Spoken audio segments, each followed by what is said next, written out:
say we've lost our way, but waiting patiently in everything is truth. How can we be the change? How can we start this change? Let's take a step back from the brink, look into each other's eyes, reach out for that central link and organize.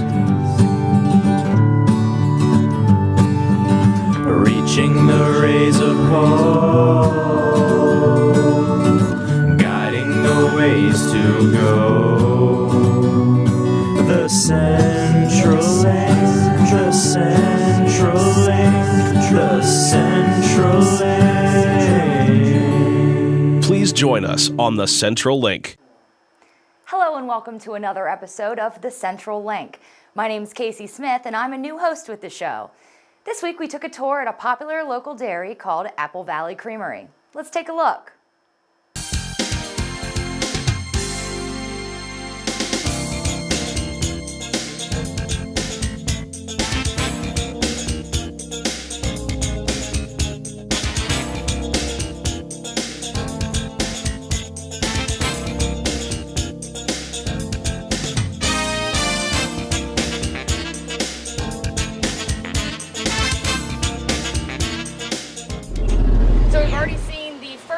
In producing, and that is to feed the cows. Tyler here from Apple Valley Creamery just took me around and we fed the cows and they are now happily chomping away. Cows are surprisingly intelligent and intuitive animals, which they showed us as they filed in for their daily milking at Apple Valley Creamery. We found it amazing that the cows seemed to know their job as if being directed. They walked right in, lined up, and entered the stalls 6 at a time, turned facing out and patiently stood to be milked, then walked themselves back to their barn when finished.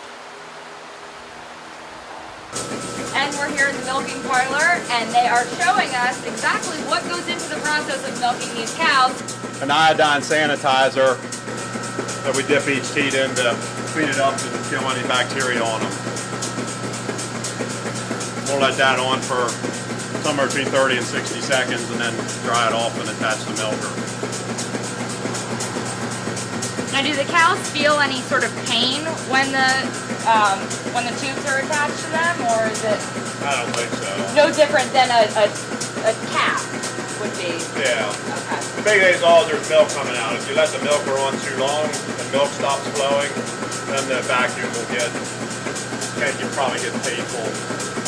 Is there usually an amount of time that lasts, or you just have to look at every cow and know? Well, like he was saying, there's a sensor on each milker unit. That'll keep them from over milking. We also try to watch them. Okay.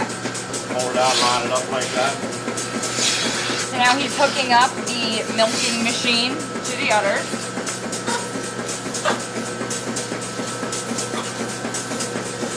And collecting the milk through the tube.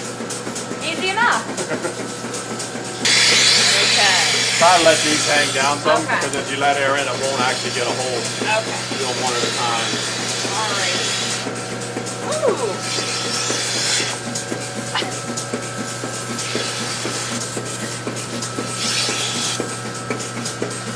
There you go.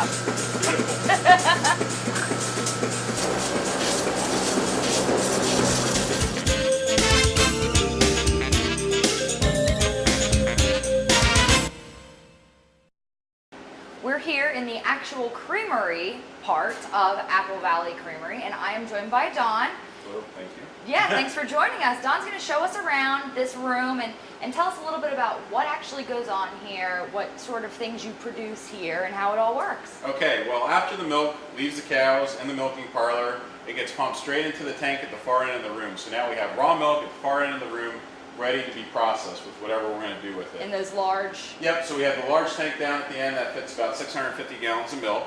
And what we can do is we can either, if we're doing a raw milk, we'll actually take it from that tank and then go right over to our filling equipment and bottle it. So we wait until it's cooled down to less than 40 degrees and then it's ready for bottling. And a lot of times that's what we're waiting for. We're waiting for it to be cooled to under 40, and then right away we're getting it in the bottle. So sometimes we have bottled milk that was in the cow only 2 or 3 hours before. Now these glass bottles are coming right from our bottle washer. They're get cleaned back there, sanitized, and they go right on a conveyor belt to be fed into the filler machine. We are really proud of the glass bottle usage here. It's a bit more expensive to get involved and set up and started with, but once we get started, I just think it's a great way to save trash going to the landfill. Even though plastic bottles can get recycled, this is even, in my opinion, more green because all we have to do is wash them, then run them right through again and fill them up with milk. They say you can get about 40 uses out of a glass bottle before it'll wear out, the ink will come off, or it'll break or something. So, as you can see, we just fill simply 2 at a time here. They go up due to air pressure. The system knows when the bottle's filled, and it just automatically stops. That little bounce you see at the end is just to try to help get out any of the little air bubbles that might be there. And then gets capped with our capping machine, then stomped down. Then Amy's here, and she just dates them. We do a 12-day sell-by on the raw milk. There's actually no regulation in the state of Pennsylvania on it. I was just telling about the sell-by date. It's interesting with raw milk. It doesn't go bad like a pasteurized product would. Raw milk over time will slightly sour. So some people will get that sour milk, and as soon as it gets the slightest taste of souring, they think, oh, I can't take it, and they get rid of it. Other people drink it weeks after the sell-by, and they say, oh, that's just all, that reminds me of my childhood. Whereas pasteurized milk, when it goes bad, it turns more what I call putrid, in which case you don't want to drink that if it smells or starts going bad, but raw milk sours, whereas pasteurized milk would just get more putrid.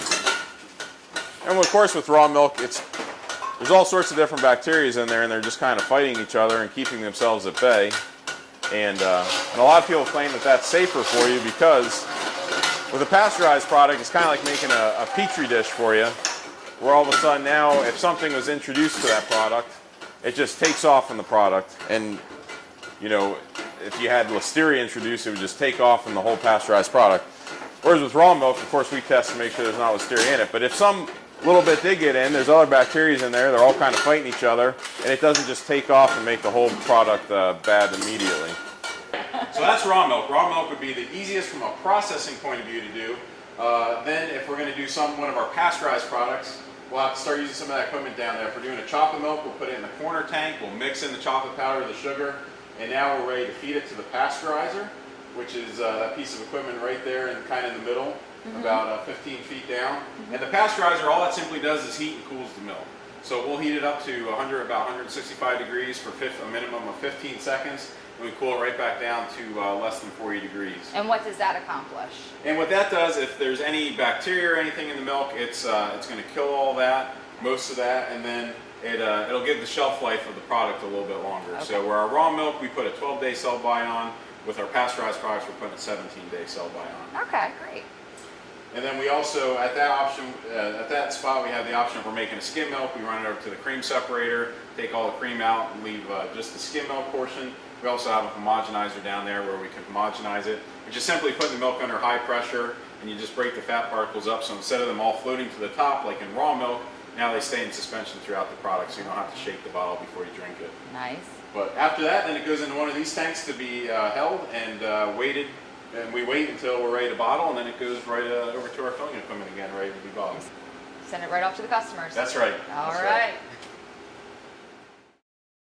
Now, you've just explained to us the process of how you get the milk from the cow to the customer. Yeah. What other products besides milk does Apple Valley Creamery make? Besides the fluid milk that we put in the bottles, we also make butter from our cream. We just simply put that in a butter churn that, and out comes the butter and buttermilk. We separate them out and sell the butter. And then we also make ice cream here, which is, we just have an ice cream churn, which is actually right behind me. And we just churn that ice cream mix in there, add our flavoring, or any inclusions such as nuts for butter pecan or strawberries for the strawberry ice cream. And as it churns it, it freezes it, comes out in a cup, and then we put that out ready to go for sale in either a dipping cabinet or by the pint in our stores. Today we've played with cows, we've milked cows, we've drank raw milk, we've drank milk that was not raw, and we talked to experts about the entire milk production process. I know we've learned a lot today. I certainly enjoyed myself, and I'm so glad you joined us on this journey. If you're ever in East Berlin, Pennsylvania, be sure to stop by the Apple Valley Creamery and say hi. Apple Valley was a great place to visit. It was clean, professional, and a great place to buy your milk and ice cream. Now, we have a lot of exciting episodes lined up for you, but if you have an idea about an event or local place that you think we should feature, feel free to contact us. The health tip of the week or any advice on this program is for educational purposes only and is not intended as a replacement for qualified health care. Please consult your physician or healthcare provider before making any changes or starting new treatments. You know, we hear a lot about the importance of sunblocks. And I'm just going to share my perspective today, and I want you to do your own thinking and I want you to do your own research. I'm a little concerned, actually I'm a lot concerned. I think a lot of the sunblocks on the market today has some very, very toxic ingredients. And just remember, your skin is your largest organ. And everything that you put on your skin is actually absorbed into the body.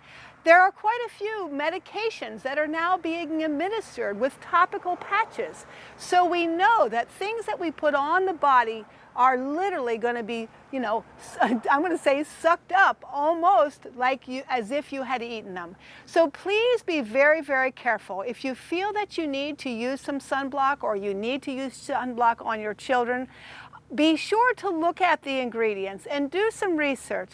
We want to, as much as possible, only put things on the body that we would comfortably put in our mouths. I'm Willa from Sunnywald Natural Foods with the health tip of the week. Sunnywald Natural Foods. Good health comes from the farm, not the pharmacy.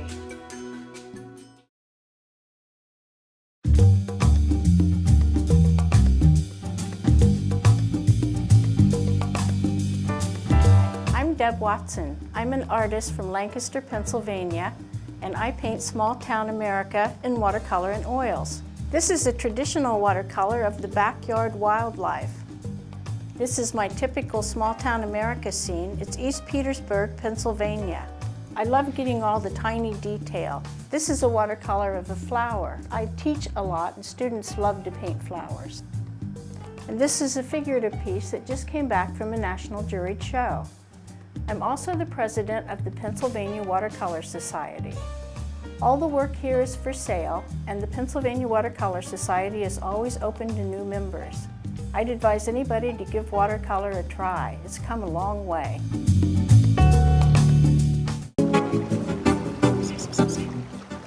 Eco York is a different type of web development company.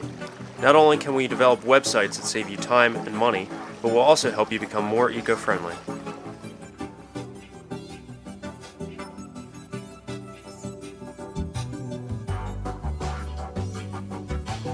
Are you a member of a referral group? Check out our product, EcoFurl. Need a custom product so you can save time and money? Eco York goes above and beyond out-of-the-box software and develops custom applications that can save your business time and money. Are you a maid service company in need of an online estimate tool? Check out our other product, Compass Wave. Do you find yourself performing a tedious task every day? We'll help you perform that task in a more efficient way. No matter where we are, you can count on us to take care of your website's needs. Hi, I'm Mark Lane, President of Eco York. Let us show you what makes us different. Give us a call or visit us online today.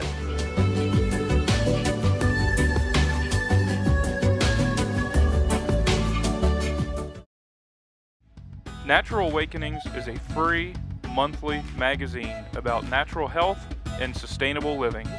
Look for Natural Awakenings wherever free publications are available or online at naturalcentralpa.com. Feel better, live simply, and laugh more with Natural Awakenings magazine. Hello, my name is Gabrielle Murphy, and I am the Pennsylvania Dairy Princess. I live in Airville, York County, where I also held the title as the York County Dairy Princess. And with my title, I go around and travel all over across Pennsylvania, and I promote the dairy industry and all the wonderful farmers that Pennsylvania has to offer us.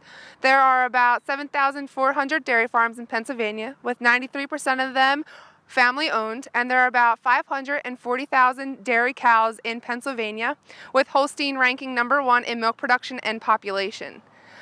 Also, with my title, I go around and I teach children and even adults about the importance of dairy farmers and how that farmer takes care of their cows and their land and their community, and how they produce us with a pure and wholesome product such as milk. Every 9 cows provides one person with a job, supporting more than 60,000 jobs across the Commonwealth of Pennsylvania. One cow produces about $13,737 towards our local economy every year in economical revenue. Just a friendly reminder that June is National Dairy Month. Go out there and help support your local dairy farmer by purchasing their fresh and wholesome either milk or cheese products that they provide for you to consume every day. Don't forget to get your 3 servings of dairy every day to keep a healthy, strong body throughout the rest of your life.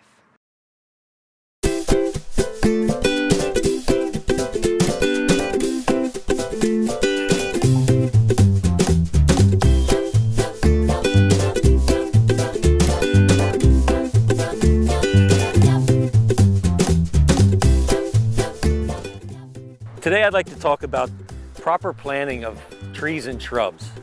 Now we're using a shrub, a smaller shrub, but everything that we're going to talk about applies to trees also. First thing is preparation. You need to dig the hole twice as big as the container that it's in, plus 6 inches below the bottom of the container. So if you set this in the hole, you see that our hole is about the right size. So what we want to do next is prepare soil to go in the hole first. For that, we use 1 part of actual soil that we dug out of this hole. And then they tell you to use 1 part peat moss and 1 part perlite. Since we have both in our potting soil here at Miller Plant Farm, I'm just going to use 2 parts of that to 1 part soil.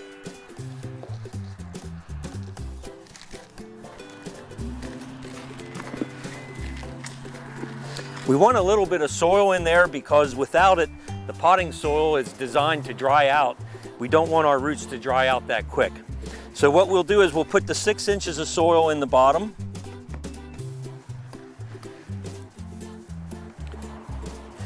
Also, it's good to tamp that a little bit to eliminate the air pockets.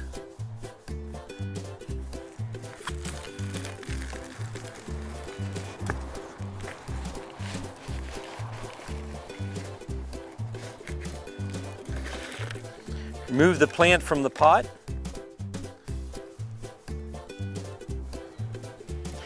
We're still a little too deep.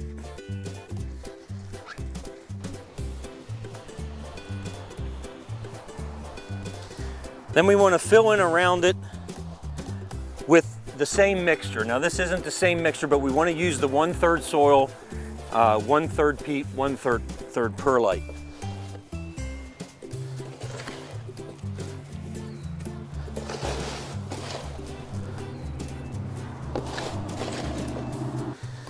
As you can see, if you look close, I'm not planting it any deeper than it was before. As a matter of fact, I like to see it about 1 inch above ground level.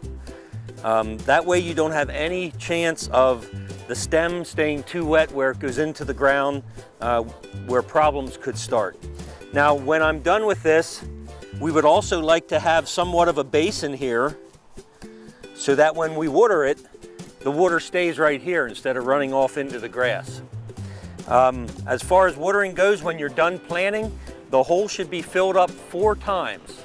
Let it go down, fill it up again until you do that 4 times. Many questions we get are on fertilizing.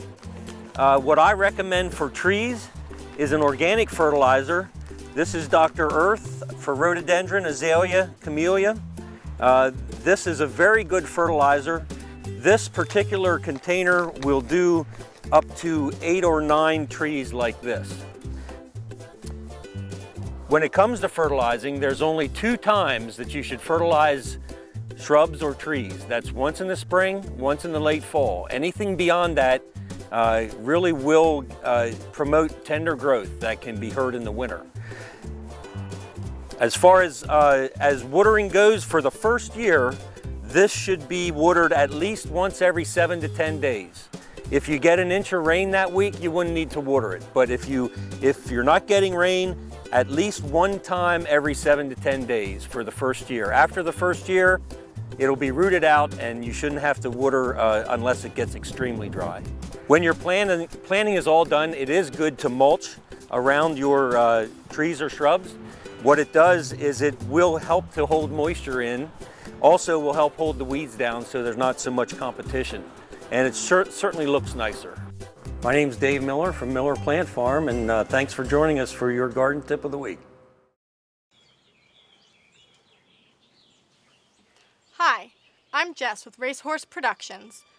Do you need a high-quality professional video for your business, product, service, event, or something else?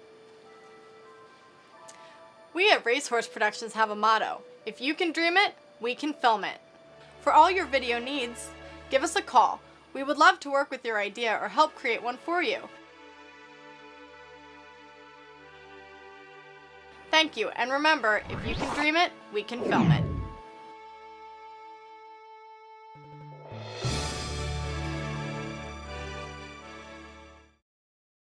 Natural Awakenings is an effective marketing vehicle for your business. The magazine reaches a highly responsive, niche audience in your area.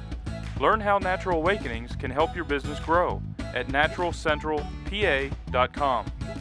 Feel better, live simply, and laugh more with Natural Awakenings magazine. Hi, welcome.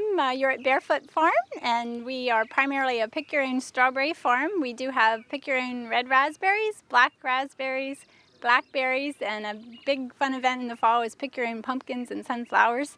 We love it when families come. We welcome children. We do have an ice cream shop, and the kids seem to like to finish their day with ice cream. Our specialty right now is fresh strawberry sundae with our strawberries, and you get a chocolate-covered strawberry on the top.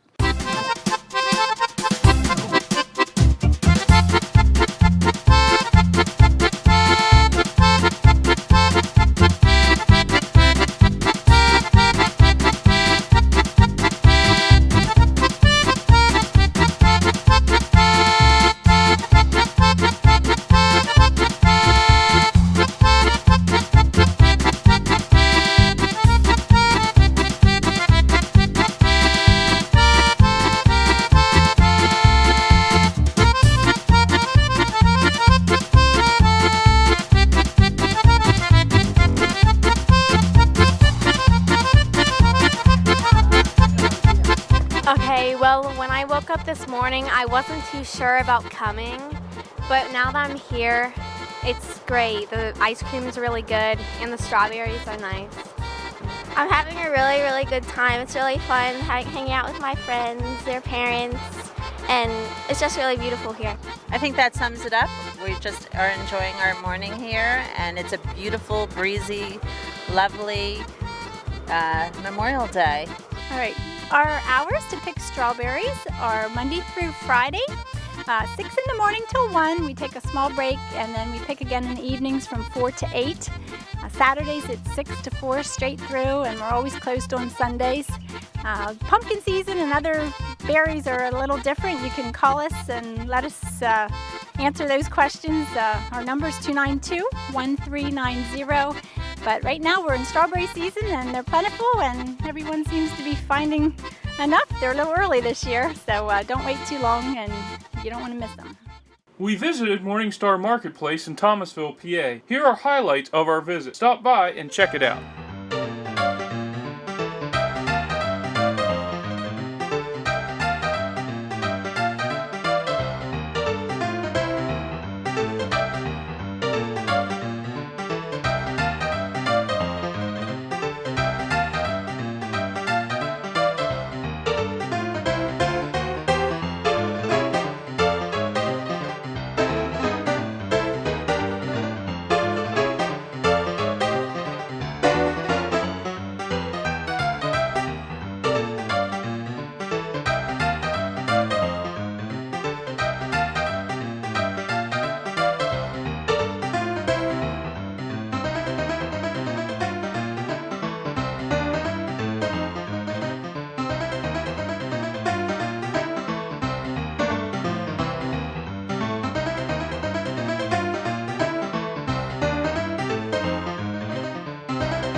The Central Link is supported by sponsors, advertisers, and individual donations from viewers like you.